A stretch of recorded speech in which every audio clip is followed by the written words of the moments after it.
السلام عليكم ورحمة الله. ازيكم حبايبي؟ جيت لكم في فيديو جديد النهارده. الفيديو مليان نزولات وخروجات، واما اروح هعمل لكم حاجه كده تطرب على القلب، مفيش اسهل منها. فاحنا الاول اليوم كنا رايحين نودي ابني السباحه. راح بقى هنا، بص هو اللي بينط هناك ده دي كانت اول مره تقريبا ينط من غير الكتافات، فكنت فرحانه بيه قوي. واليوم ده انا روحت على ماما وخدت اختي ونزلنا، يعني كنا بايتين عند ماما. يلا ورينا جبت ايه. بصوا كنا في معرض الكتاب هناك كده. في ممثل هناك شفناه، جبنا شويه كتب للعيال وبنجرب بقى ايه الماتش. يلا ايه. طيب ايه حلوه. حلوه. طبعا احنا اليوم ده بقى التاني ده اللي كنا خارجين فيه مع ماما واختي وكده. بس ليلتها انا كنت نزلت مع اختي نجيب شويه مشتريات، والهدوم اللي كنت اخرج فيها اتبهدلت.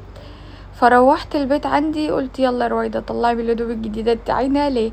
كنت عايزه اعمل معاكم فيديو كده لمشترياتي، هو اصلا لسه فيه كام حاجه برضو جايين، فهعمله لكم مع الباقي ده ونعمل مع بعض كده ستايلينج حلو. فطلعت بقى طقم من اللي كنت جايباهم دول، لان ما كانش في حاجه في دماغي البسها وقتها. كنت عايزه البس اللي انا كنت نازله بيه، بصوا بس بقى طبعا روحت البيت اجيب مشاوير حاجات والجو وجيت الحر وكده لقيت ما رندا. ينفعش. رندا ده ايه ده سجق. ده سجق، عامله سجق وعامله كفته. بصوا ما بتكشش منها خالص. بالبيكنج باودر صح، عشان حاطه فيها بيكنج باودر. وعامله شاورما وعامله ستريبس. احنا هنعمل بقى كل الحوارات دي سندوتشات وننزل بقى. تعالوا اوريكم هنكمل اليوم ازاي. عملنا سندوتشات ولبسنا وكل حاجه تمام، واخدت بقى اولادي همات ومامتي ومرات خالي وبابا وبنت خالي كانوا في تاكسي تاني، اتقسمنا على تاكسيين ورحنا بقى اكتر مكان بنحبه. يعني احنا ما بنرتاحش في القعده غير هناك اصلا، بنبقى براحتنا شويه وبنبقى شايفين الولاد، المكان مقفول ما بيعرفوش يطلعوا على البحر، شايفين السور الابيض اللي هناك ده مش بيعرفوا يطلعوا على البحر. الهوا بيجيبها كده. فقعدت بقى العب معاهم. مرات خالي جابت لهم البابلز دي، بنتي كل شويه تدلقها وتبقى نصب لها شويه من ايه، من بتاعه ابن رندا او قطو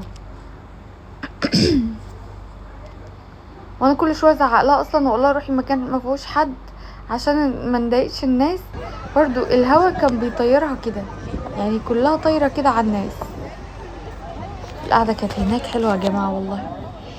جت بقى القهوه بتاعتي بقيت بشربها دبل، لان فنجان واحد ما عادش بيعمل معايا اي حاجه. كيس جيلي في البيت روحت بقى وتعالوا نشوف هنعمل ايه.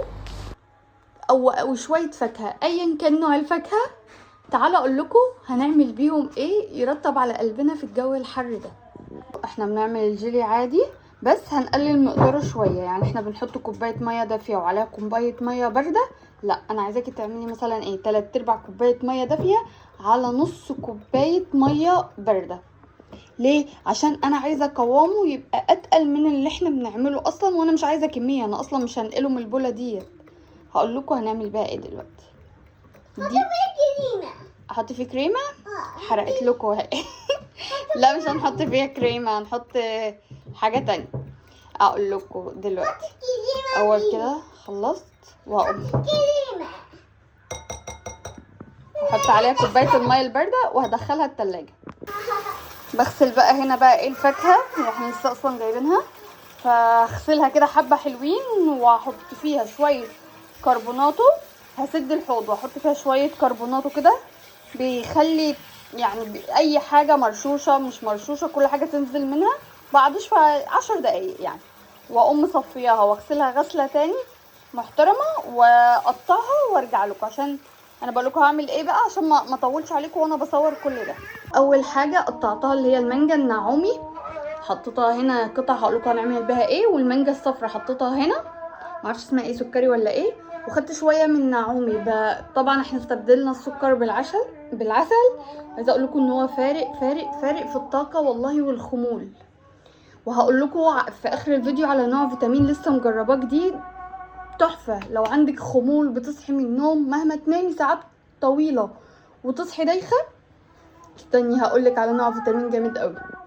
انا هنا بقطع الشمام ده، هعمله حاجه وده هعمله حاجه تانية. تعالى اقول لكم على احلى طريقه واسرع طريقه تقطعوا بيها ايه الشمام. بصوا انتوا مبدئيا كده هنشيل كل الكلام الحلو ده كده زي ما انتوا شايفينه هنا كده اهو.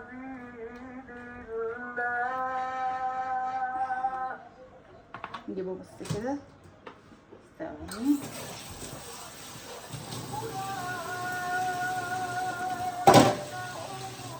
ماشي، وصلنا الطبق.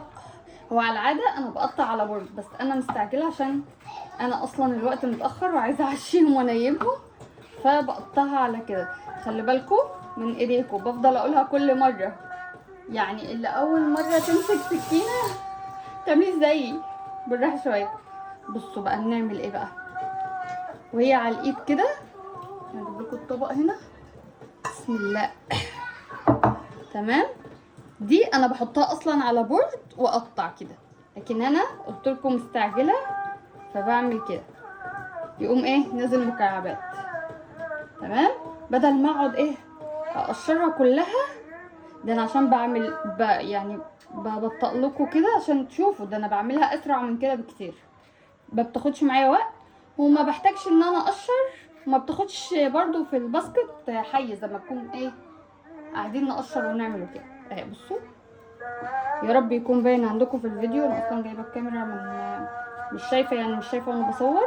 اهي بصوا بتنزل مكعبات ازاي، بس اخر واحده اهي. خلي بالكم عشان دي لا قدر الله ممكن تنزل على ايدكم، فعشان بقول لكم بعملها بقالي فتره سنين مش فتره، فمتاخدش معايا اي وقت. حبيت اوريها لكم يعني كده وانا بقطع. بصوا حطيت شويه مانجا نعومي على التانية على بعض عشان يبقى ميكس بين الطعمين على الشمام. هحط دلوقتي علبه قشطه وكريم شانتيه هنا اهو. حطيت لبن مكثف وحطيت عسل. دول طبعا الاختيارين دولت اختيار، يعني هم عشان عندي في التلاجة اصلا هي قربت تخلص فبحب اجود، بس هو يعني مش في الوصفة. وهحط دلوقتي معلقتين كزبر. ثانية كده اشوف الكزبر فين، عندي اصلا ولا ما عنديش. عندي ده كزبر ولا ده ايه ده؟ كزبر بالفانيليا. بصوا اهو، ده اصلا الحاجات دي عشان عندي، لكن لو مش عندك ما تعجزيش نفسك خالص. هو اهم حاجه بس علبه القشطه والكريم شانتيه. اخر حاجه بقى هضيف يعني مقدار فنجان، وهزود الباقي ميه عشان هي بصوا بيوريه تقيله قوي، فهزودها شويه ميه. مانجا، دي مانجا مضروبه مش حاطه فيها طبعا غير شويه عسل. بصوا حطيت فنجان تاني مانجا كمان. هميكس بقى الكلام ده كله كده مع بعضه، بس ايه هنميكسه كويس.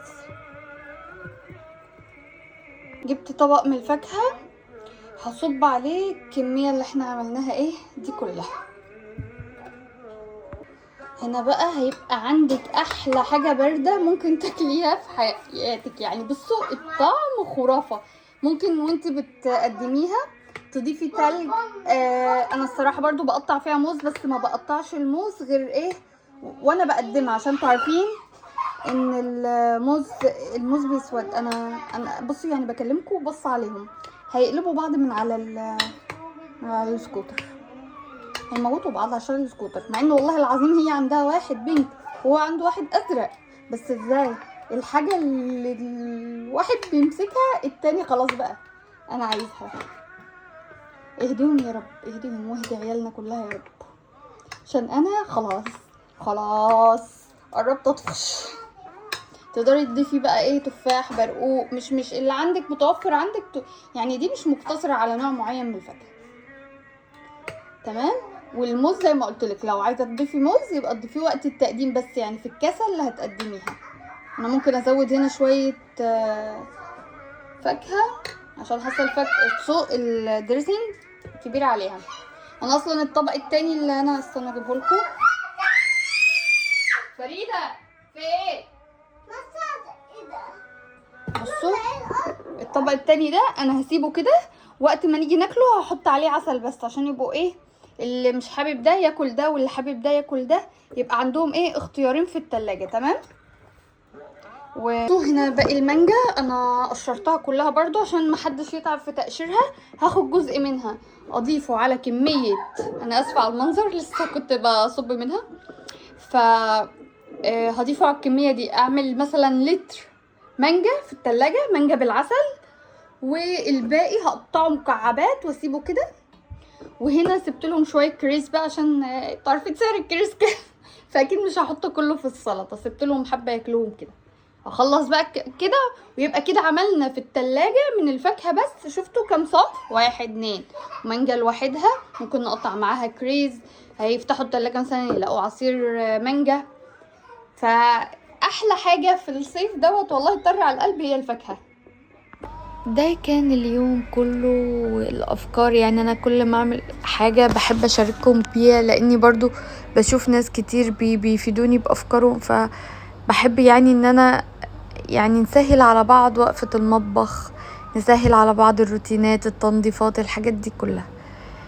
بس ده كان يومنا وكان الفلوج بتاعي. دول بابا وماما، ربنا يخليهم لي ويديهم طولة العمر يا رب.